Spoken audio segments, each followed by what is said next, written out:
Assalamualaikum warahmatullahi wabarakatuh. Pada malam hari ini kami akan membacakan kitab Riyadul Badi'ah. Saya ulangi pembacaan yang tadi malam. Halaman 31 babu surutis shalah as-surutu li sihhatis shalah arba'atun. Bismillahirrahmanirrahim. Babu suruti sholati utawi iki iku bab nerangaken pira-pira syarate salat. As-surutu utawi pira-pira syarate salat li sihhati sholati maring sae salat iku arba'atun papat.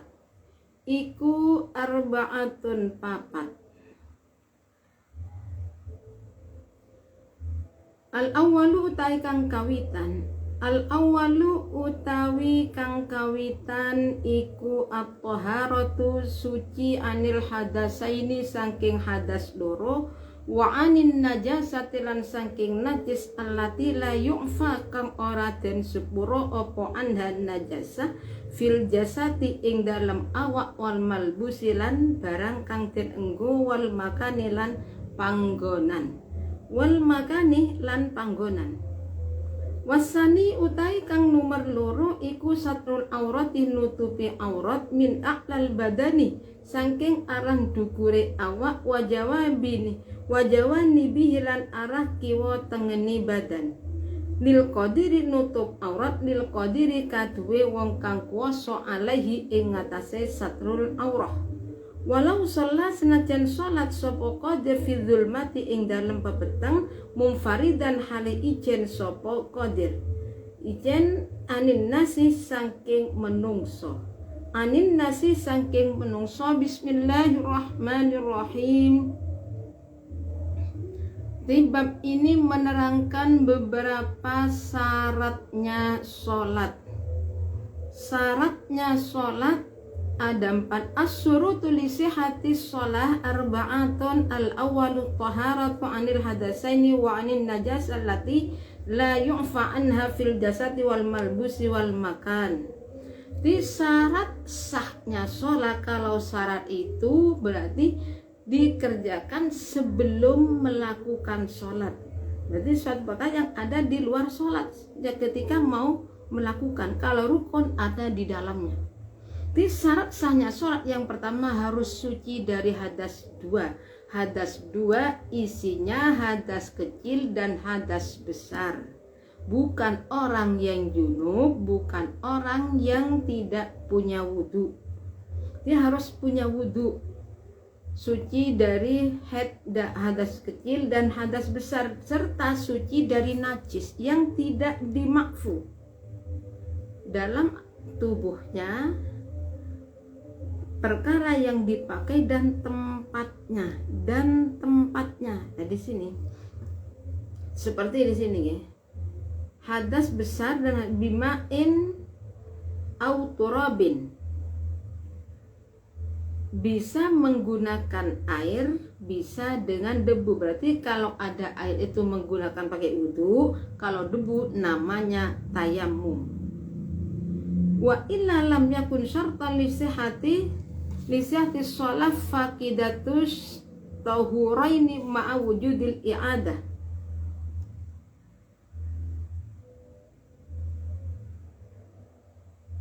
Fa inna syaitanatu wa sallahu siba ala qasdi la ala fi'lihi. Sekarang gini.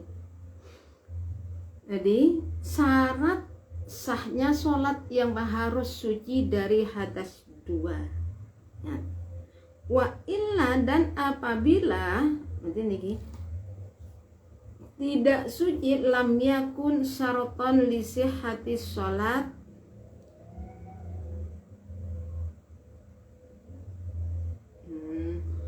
Wa illa lan lamun ora apa lagi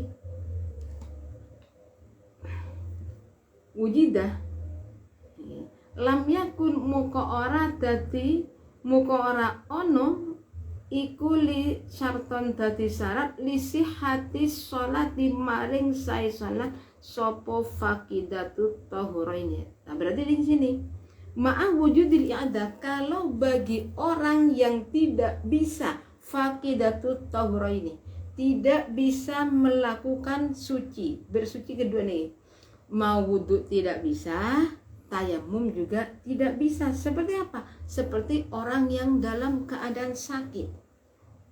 Orang yang sakit itu bagaimanapun wajib sholat. Lah sekarang kita mau sholat, mau menggunakan mau wudhu tidak bisa, mau tayamum tidak. Kenapa lah? Orang yang wudhu itu atau tayamum tidak mengandung najis. Lah kita sakit, sudah berlumah dengan najis, kencingnya sudah menyatu, najis semua tubuhnya. Jadi mau wudhu tidak bisa karena dalam keadaan najis, mau tayamum juga tidak bisa. Sini wudhu tidak bisa, tayamum tidak bisa. Lah soalnya nanti gimana? Ya harus diulang. Namanya sholatnya nanti berarti sholat lihurmatil wakti. Jadi sholatnya nanti kalau tidak sembuh wajib diulangi. Lah orang yang tidak bisa melakukan jadi tahur faqidatut tahur ini, wudhu tidak bisa, tayamum tidak bisa. Berarti gimana? Maka tidak disyaratkan harus suci dari hadas dua. Siapa? Faqidatut tahur ini. Orang sakit mau wudhu tidak bisa. Kenapa? Karena dalam keadaan najis. Ya orangnya, atau di sini ada orang ini, orangnya itu habis tubrukan, kecelakaan sehingga panah. Orang yang kecelakaan itu apakah disucikan? Tidak.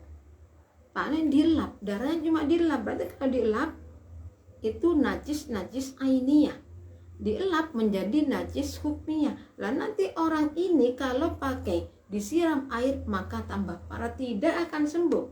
Berarti orang ini tidak bisa melakukan wudhu, tidak bisa melakukan tayamum. Maka gimana? Tidak disyaratkan toharoh anil hadasain. Lah orang tersebut wajib mengulangi sholat. Sholatnya sholat lihurmatil wakti, menghormati waktu. Lah orang yang selimat waktu itu apakah juga menutup aurat? Ya tetap menutup aurat seperti sedia biasanya. Cuma di sini kan tidak bisa faqidatut tahura ini. Ya sholatnya nanti gimana? Wajib diulang. Kalau gitu tidak sholat, ya sholat. Sebab selama akal kita itu masih ada, kita berkewajiban untuk sholat. Lah tujuannya apa? Lihurmatil wakti. Di saat kita itu sudah sholat, ternyata belum sembuh, meninggal dunia.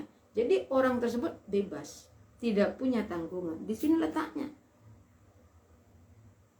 Jadi perlunya ada namanya sholat lihurmatil. Sholat lihurmatil wakti, ya nanti sholatnya wajib diulang.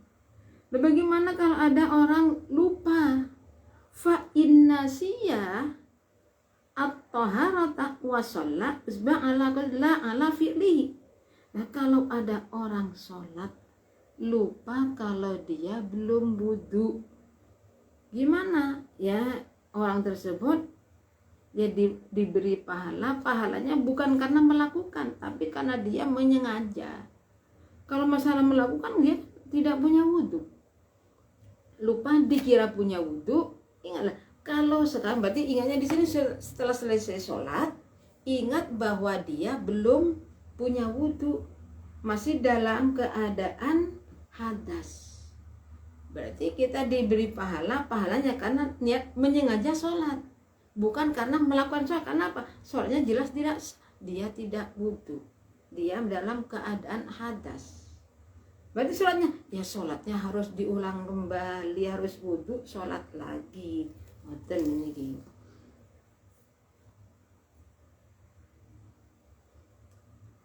Wa anin najasatil lati la yu'fa anha fil jasati wal malbusi wal makan. Dan suci dari najis yang tidak dimakfu, baik pada tubuhnya, pakaiannya, atau tempatnya. Jadi tubuhnya juga harus suci dari najis nih, tidak mengandung najis kecuali yang dimakfu. Kalau najis yang dimakfu gimana? Ya nggak masalah. Contohnya seperti najis yang tidak dimakfu, kita sholat, tengah-tengah sholat kita melihat bahwa di ruku kita itu ada bangkainya semua. Bangkainya, yang namanya bangkai nih, tidak dimakfu pada waktu sholat. Di luar sholat dimakfu, jadi sampai kita sholat. Nah ternyata di ruku kita atau di baju kita itu ada bangkainya semua. Gimana? Tidak sah sholatnya. Karena apa? Karena membawa najis. Berarti ya kalau kita gini sholat melihat kan, kok ada ini kapan? Tadi padahal tidak ada, langsung dibuang saja. Kalau kita melihat kejatuhan ini tadinya nggak ada, ternyata tiba-tiba kok ada, langsung dibuang. Oh, berarti kan jatuh, baru jatuh, dibuang langsung sah. Kalau dibiarkan ya tidak sah. Pakaian dipakai pakaiannya juga tidak najis. Ingat, najis yang tidak dimakfu. Najis yang tidak dimakfu tempatnya juga harus suci. Nah, sekarang bagaimana? Sekarang gini, bagaimana kalau ada orang sholat? Nah, orang yang sholat itu ternyata bajunya diikat dengan bangkai. Nah, tangannya di sini diikat. Ini ada tambangnya. Kemudian diikat di sana jarak 1 meter 10 meter ada apa? Diikatkan ke bangkai. Bagaimana? Tidak sah sholatnya. Kenapa? Karena termasuk membawa perkara yang najis. Nah, sekarang gini, kalau kita sholat di bawahnya itu ada najis, ada telek, tapi sudah kering. Bagaimana? Ini ada di bawah. Kita pakai sejadah. Sholatnya sah, tapi hukumnya makruh. Kenapa? Sholat ada di atas perkara yang najis, tapi pakai sejadah.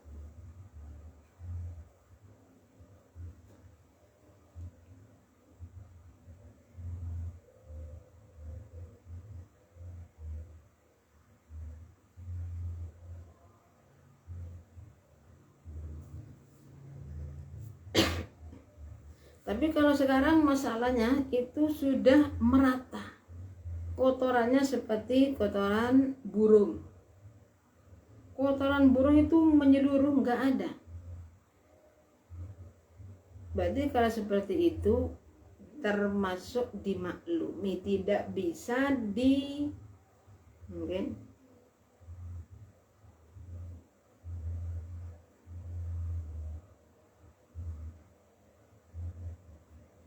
ini ya.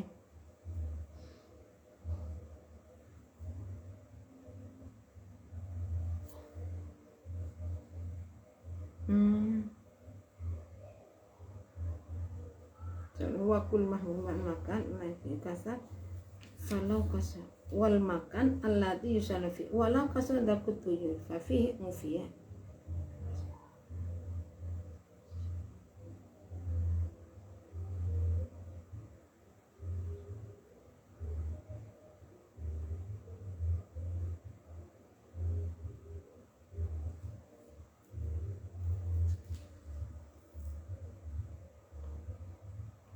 Sekarang di sini gini pertempatnya alladzi yusalla fihi falau kasura darkut tuyur fihi ufiya anu fil firasi wal ardi. Sekarang tempatnya itu penuh banyak teleknya burung fi ufiya anhu fil firasi, dalam fil firos lemek ya, itu sejadah wal ardi, dan ilam takun lamun ora ono opo zakute iku makan iku masjidan. Ini bukan makan nih. Jadi kalau memang bukan di masjid, syaratnya ada 3. Allati alla yata'ammadul masya alaihi, tidak menyengaja lewat di tempat tersebut. Wa alla yakuna hunak rutuban, serta najisnya tidak basah dan tidak bisa menemukan tempat lain, nggak ada, semua sudah seperti ini, Syarat yang ketiga sulit untuk dihindari. Jadi sekarang ada kita mau sholat seperti di masjid, kita itu penuh dengan mau sholat di mana nggak ada sholat mana. Sulit untuk dihindari, berarti itu dimakfu dan tidak basah. Berarti ini penuh dengan telek, kita itu mau sholat nggak ada, pindah mana nggak ada, semua rata. Itu dimakfu.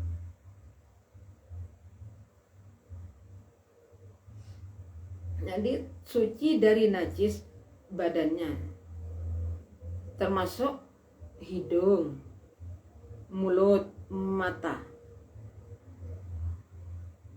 Nah sekarang kalau bagaimana? Itu harus suci. Kalau ada orang makan perkara yang terkena najis dan belum dibasuh mulutnya, sholat gimana? Sholatnya tidak sah. Makanya sama dengan seperti ini. Ada orang ini makan bakso, ternyata baksonya itu setelah sudah dapat 1 tahun mengetahui bahwa bakso orang tersebut adalah dicampur dengan daging babi. Padahal sudah 1 tahun baru tahu gimana. Sholatnya tidak ada sah. Kenapa? Karena orang tersebut dalam keadaan najis mughallad. Ya caranya gimana? Ya harus dicuci, berarti kan sudah dicuci, tapi kan salah satu dari perkara suci yang tadi itu belum ada yang dicampur dengan debu. Cara mensucikan najis mughallad harus menggunakan debu. Di sini.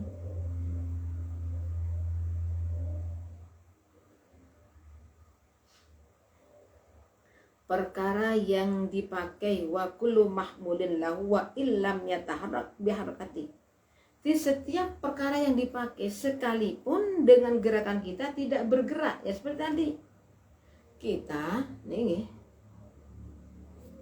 wa kullu mahmulin lahu wa illam yataharrak biharakati. Tangan kita itu diikat pakai tampar atau rumput Jepang dan barang ini diikatkan pada bangkai. Kita di sini gerak, sana nggak gerak. Bagaimana? Hukumnya sholatnya tidak sah karena termasuk membawa perkara yang najis. Tempatnya, sholat di tempat yang najis tidak sah sholatnya. Sudah tahu kalau najis mesti dibuat sholat, gimana? Ya tidak sah sholatnya. Wasani utawi wasani satrul aurati min a'lal badan wa jawabini bihi lil qadiri alaihi walau shalla fi dzulmati munfaridan anin nas.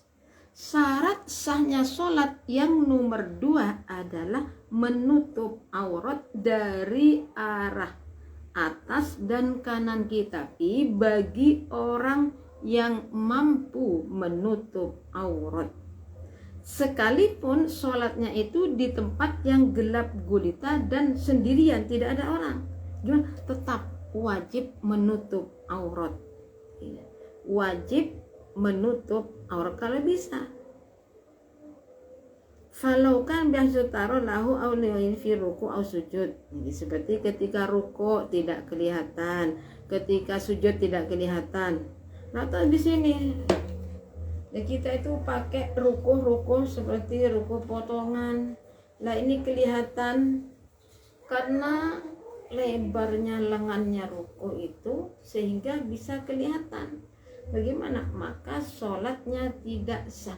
Lah kalau kita pakai ruku potongan, nih kalau masalah ruku potongan itu ada yang tidak sah. Kenapa lah? Kecuali kita itu pakai baju sampai segini. Jadi pergelangan tangan, kalau kita tuh cuma pakai kaos, nah di sini kelihatan. Nah itu kan jelas kelihatan. Dari bawah kelihatan. Lagi sholat, nah rukunya potongan, ini kelihatan. Allahu Akbar kelihatan. Itu gimana? Tidak sah. Ya cara sekarang padahal orang yang pakai ruku potongan itu sangat banyak sekali. Gimana jalan keluarnya? Jalan keluarnya kita itu mengikuti madhab, bukan madhab Syafi'i, tapi menggunakan madhabnya Maliki. Jadi nanti semua masalah wudhunya, kalau sholatnya mazhab Maliki, maka wudhunya, toharanya juga pakai mazhab Maliki.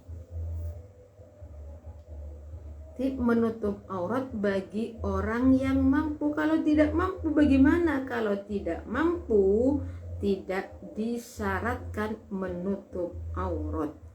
Contoh yang tidak mampu seperti kita itu ada di dalam penjara.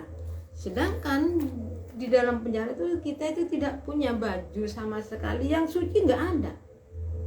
Najis semua, gimana? Berarti kita itu sholatnya dalam keadaan telanjang bulat.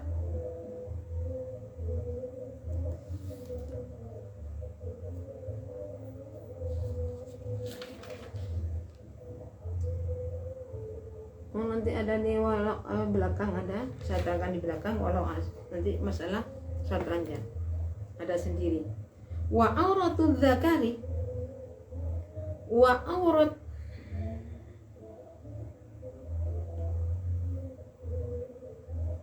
jadi ada orang sholat di depan kelihatan dari bawah, tempat yang tinggi kelihatan dari sah. Jadi kalau kelihatannya dari bawah itu enggak masalah. Kalau dari kanan atau kiri itu yang bermasalah. Ketika ruko kita itu kelihatan, kita mbak sholat ruko sampai tadi itu kelihatan auratnya sampai lama, tidak sah sholatnya. Makanya kalau sholat itu terutama bagi orang perempuan ya, kalau orang perempuan kan auratnya itu seluruh anggota tubuh kecuali telapak tangan dan wajah. Kalau orang laki-laki kaki yang nggak masuk, Ini wa auratu dzakari wal unsa wal amat fi sholati ma bainas surah war rukbah. Laki yajibu alaihima satu surah war rukbah aidon. Sedangkan auratnya orang laki-laki dan budak adalah bainas surah war rukbah, di antara pusar dan lutut.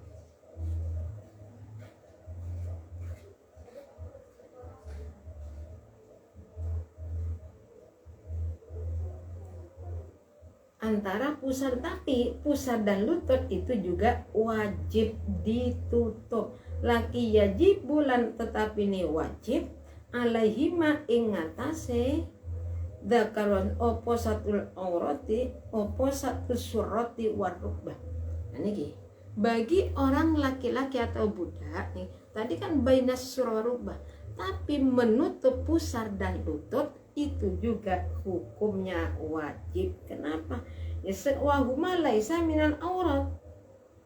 Laki yajibu alaihima satu juz'min. Kenapa? Karena surah warubah, pusar dan lutut tidak termasuk aurat, tapi wajib ditutup. Kenapa? Karena menutup aurat pusar dan tidak bisa sempurna, menutup aurat tidak bisa kecuali dengan cara kita menutup pusar dan lutut.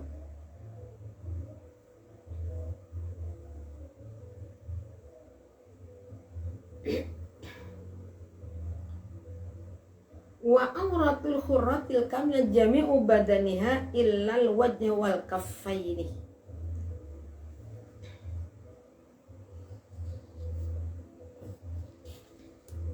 Wa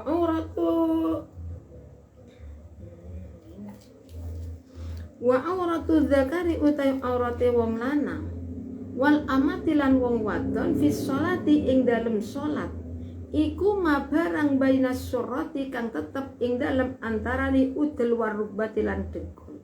Laki yajibu tetapi ini wajib alaihima ing ngatasé zakar wal amat apa satu surati nutupi udel warubati lan dengkul aidon halimane. Jadi auratnya orang laki-laki dan budak dalam sholat ma bainas surah warubah, tapi menutup pusar dan lutut juga hukumnya wajib. Nah kalau auratnya orang laki-laki di depan wanita lain gimana? Nah ini dalam kitab Bajuri itu sama dengan orang perempuan, harus menutup semuanya. bukan sampai cuma pakai celana dan enggak. Sama itu di hadapan yang bainas surah war rukbah itu pada waktu sholat. Wa auratul khurrati utawi aurate wadon kang merdika al kamilati kang sempurna sapa hurra iku jami'u badaniha sekabehane awake hurra illal wajh angin wajah wal kaffaini lan epek loro. Sedangkan auratnya perempuan yang merdeka yang sempurna itu seluruh tubuh kecuali wajah dan telapak tangan. Nah, telapak tangan itu sampai mana? Telapak tangan itu sampai pada pergelangan tangan. Waman utawi sopone wong. Jadi berarti di sini aurat ini. Nah ini juga kalau sholat ini ditutup, jangan gini rukunya. Kalau gini kelihatan ini masuk aurat. Nanti gimana? Ya tidak sah sholatnya. Jadi kalau sholat itu hati-hati. Nah, jangan menutup aurat itu adalah warnanya. Warna kulitnya nggak kelihatan. Oh ini ketika kita itu batasannya seperti kita waktu bicara seperti ini. Nah, kita itu tidak. Oh ini kulitnya hitam, kulitnya kuning, sawo mata. Itu nggak kelihatan. Nah bagaimana kalau kelihatan? Oh itu kelihatan, tapi karena lantaran warna kulit kelihatan terkena sinar matahari, terkena lampu. Bagaimana kalau demikian? Maka hukumnya sholatnya tetap sah. Karena kelihatannya tadi terkena sinar matahari, terkena lampu. Waman ajazza an satri awradi fi shalah shalla ariyan wala i'adata alaihi. Waman utawi sopone wong iku ajazza apes sopoman apas an satril aurati saking nutupi aurati man fi sholati ing dalam sholat shallamu ko sholat to sopoman ariyan hale wudo sopoman wala i'adata lan ora ono wajib baleni iku maujud alaihi ing ngatasi man. Sedangkan bagi orang yang tidak mampu menutup aurat, maka sholatnya dalam keadaan telanjang bulat dan tidak wajib diulang. Seperti bi alam tidak mampu, seperti bi alam yajid satiron, kita itu tidak bisa menemukan penutup. Atau karena kita itu apa? Kita itu ada di tempat yang najis, tidak punya baju, semua najis. Seperti kita ada di penjara, di dalamnya nggak punya baju. Gimana? Berarti kita itu tidak perlu menutup rukuk dan sujud. Gimana? Ya rukuk dan sujudnya seperti biasa. Tapi kalau salat telanjang, ya jangan di mata umum. Jangan di mata umum sampai cari.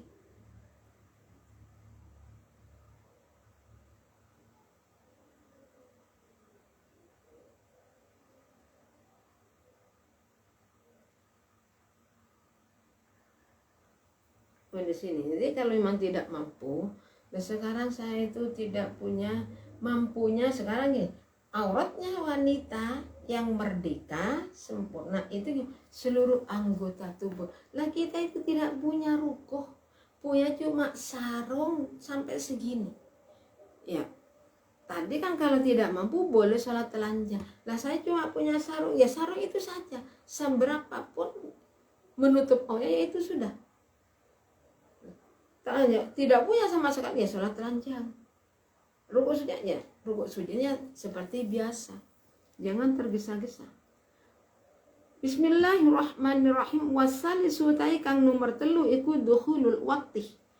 Manjingi waktu walau bi ghalabati dhanni senajan kelawan ngelindie penyunu fi sholati ing dalam sholat al muaqqatati kang den waktu-waktu apa sholat.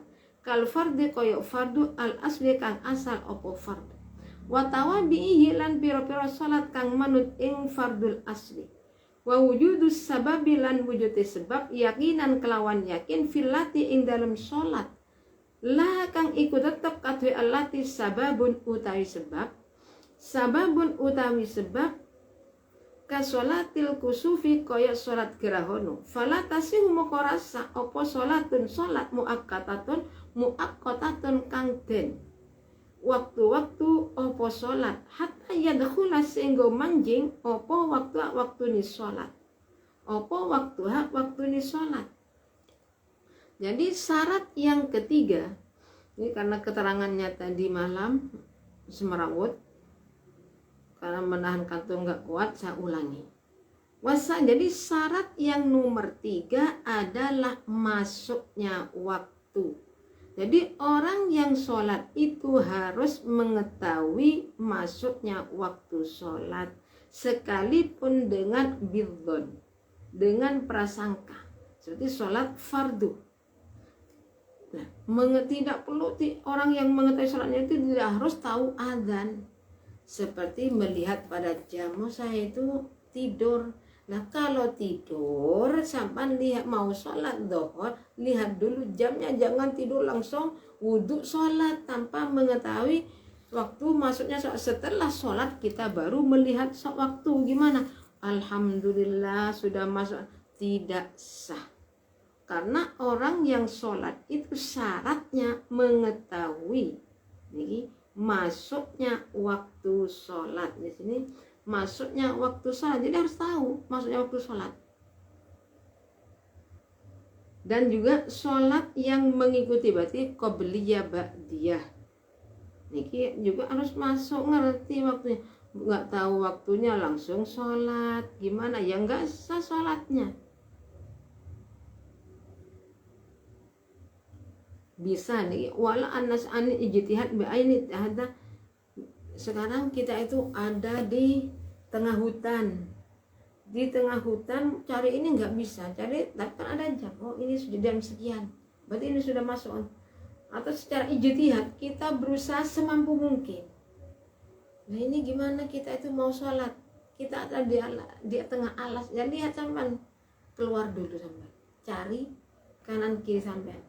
Oh ternyata jam sekian sudah masuk waktu sholat. Jadi kalau secara ijtihad mengetahui itu sama yang berusaha gimana caranya sampean itu. Tapi kan kalau sekarang kita itu punya HP, kalau sekarang mudah untuk mengetahui masuknya waktu sholat. Ya, kita ini sudah berapa, lihat HP, jam sekian sudah masuk waktunya sholat. Sholat itu namanya termasuk apa? Termasuk mengetahui pada masuknya waktu sholat. Atau adanya sebab secara keyakinan seperti sholat gerhana. Kapan waktunya sholat gerhana? Ketika gerhana matahari. Habisnya sholat gerhana kapan? Setelah gerhananya sembuh. Kalau sudah sembuh, kita itu tidak disunatkan sholat lagi. Fala tasihu sholatu muakkatah hatta yadkhulul. Fala tasihu mukorasa. Opo sholatun sholat muaqqatatun kang den waktu-waktu sholat hatta yadkhula sehingga manjing opo waktuha waktu sholat. Sudah ninggi. Wala sholatun lan ora ono sholat laha kang iku tetep kaduwe sholatun. Sababun utai sebab hatta yujadda sehingga den temu opo sababuha sebabe sholat. Yakinan kelawan yakin. Jadi sholat yang di waktu-waktu berarti sholat zuhur, maghrib, isya, subuh. Sholat duha waktunya sekian itu harus gimana? Sholatnya ketika masuknya waktu. Sholat duha ada waktunya sholat duha. Nah kita mau sholat duha kapan? Sholat duha subuh ya nggak bisa. Sholat subuh duha kapan? Setelah sholat zuhur ya nggak bisa, kecuali di sini gini. Bagi orang yang istiqomah melakukan sholat sunat, ketika ketinggalan meninggalkan berarti sunatnya qadha. Apabila tidak diqadha hukumnya, maksudnya gini, kita itu sudah istiqomah sholat duha, akhirnya karena sibuk kita itu tidak sholat duha, gimana? Makruh hukumnya meninggalkan. Nah, orang yang sudah istiqomah sholat duha meninggalkan hukumnya makruh, sunat untuk diqodoi. Kita itu sudah terbiasa sholat hajat, sholat tasbih. Istiqomah sholat tasbih berarti kita itu gimana? tidak sholat ya kodok kita itu ya, kalau secara istiqomah, melakukan secara istiqomah.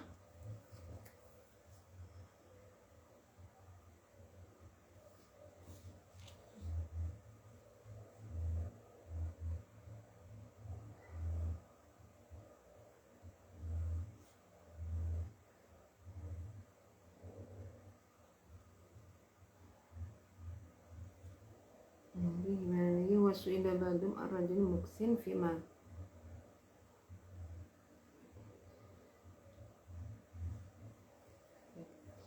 warrobi'u utai kang nomor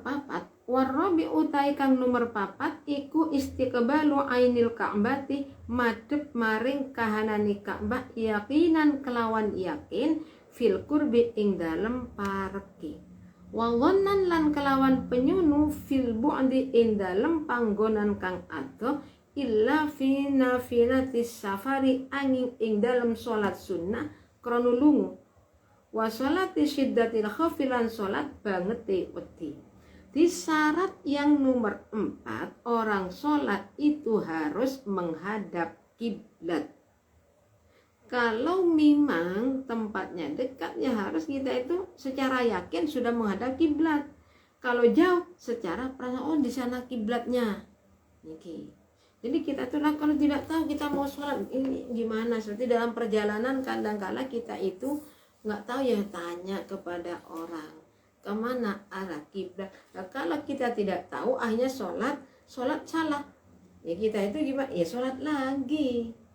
Karena apa kita itu kurang berhati-hati. Yang penting sudah sholat padahal harus menghadap pada kiblat. Yang menghadap kiblat itu bisodri fil qiyami wal qu'udi bi aksarul badan fir ruku'i was sujud. Ini yang dihadapkan pada kiblat adalah dada. Pada waktu berdiri dan duduk dada. Wa bi aksarul badan, dan lebih banyak lagi badan gimana? Kapan? Ketika dalam ruku dan sujud. Jadi dada, makanya di sini ketika sholat ini ingat dada yang menghadap ke kiblat. Jadi seandainya kita sholat, pada waktu sholat kita noleh ke kanan, tapi dada tetap menghadap ke kiblat, bagaimana sah? Karena yang harus dihadapkan dada, bukan wajah. Seumpama kita itu sholat, wajah menghadap kiblat, tapi tubuh kita tidak menghadap kiblat. Gini, ini menghadap kiblat. Sholatnya gimana? Tidak sah. Kenapa? Karena dadanya yang tidak dihadapkan pada kiblat. Jadi sholat tolak-toleh ke kanan, ke kiri ada usolli fardhu zuhri arba'a raka'atin ada mustaqbilal qiblati lillahi ta'ala niki. Kalau sholat ketika takbiratul ihram jangan menundukkan kepala. Usolli fardhu zuhri nanti ada rukun ya, ada rukun sholat. Ya sebentar. Usolli fardhu zuhri arba'a raka'atin ada mustaqbilal qiblati Allah. Itu gimana? Tidak sah. Tidak, kalau gini tidak sah. Nah, masalah mengangkat tangan di sini, mengangkat tangan itu hukumnya sunat. Mengangkat tangan sunat. Berarti gini terserah. Cuma yang lebih utama tidak ada perbedaan antara orang laki-laki dan perempuan gimana? Sini. Ini menghadapkan, ini ujung ini menghadapkan ke kiblat. Jadi gini. Tidak harus memegang ini lurus, megang ya nggak masalah. Gini. Niginya agak gini. Kalau renggang gini, kalau gini rapat hukumnya makruh, renggang makruh biasa. Jadi terlalu renggang gini ya makruh, rapat gini makruh. Jadi menghadap pada kiblat kecuali sholat sunat dalam perjalanan. Ya kita dalam perjalanan boleh sholat sunat tidak menghadap pada kiblat. Dan juga termasuk lagi ada yang mubah. Sholat perjalanan yang diperbolehkan.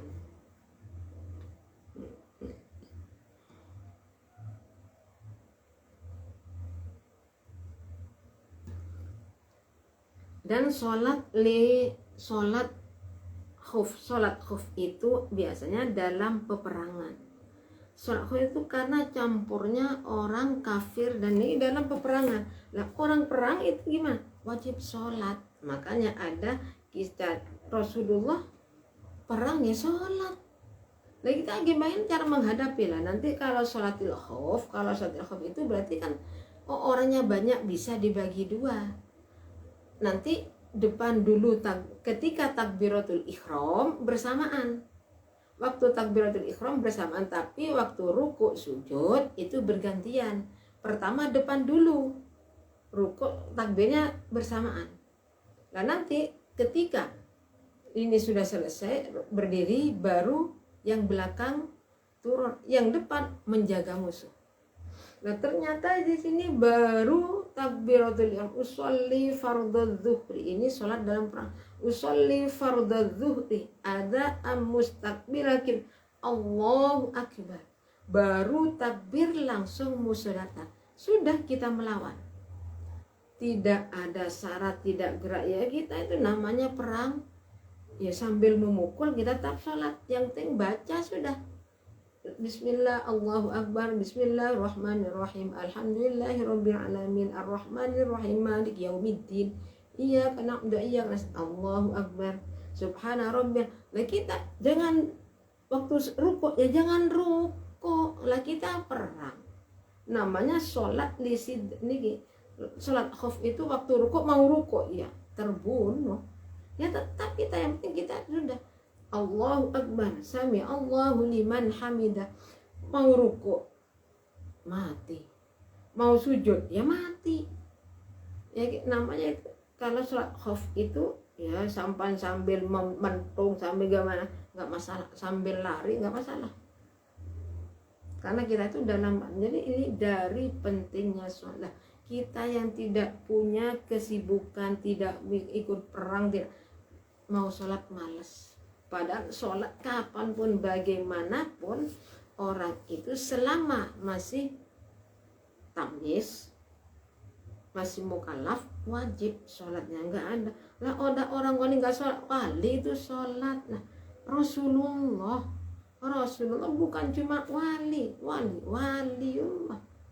kekasihnya Allah, tapi beliau sholat. Rasulullah tidak sholat tetap. Rasulullah dianjurkan sholat, malah asalnya sholatnya itu berapa? 50 waktu, pada akhirnya tinggal 5.